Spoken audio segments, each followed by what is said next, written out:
Unlock the power of clean data by learning how to banish duplicate entries from your Excel spreadsheets in under 2 minutes. First, let's identify your duplicate data. For this example, we have multiple entries with the same customer name and order ID. To begin the cleaning process, select the entire range of data you want to check for duplicates. You can do this by clicking on the top left cell of your data and dragging your mouse until the entire dataset is selected, or by simply clicking the square in the top left corner of the sheet to select all cells. Next, navigate to the Data tab in the Excel ribbon. This is where you'll find all the tools for manipulating and cleaning your information.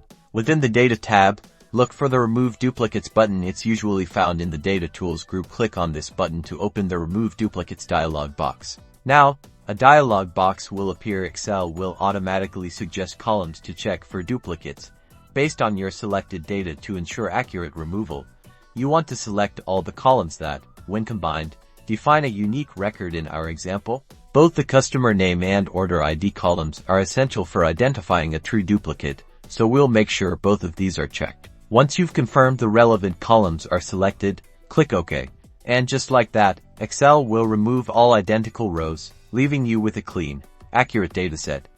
You'll see a confirmation message telling you how many duplicate values were found and removed, and how many unique values remain. Now your data is streamlined, your analysis will be more efficient, and your spreadsheets will be much clearer. Mastering duplicate removal is a fundamental step in effective data management. Subscribe for more Excel tips.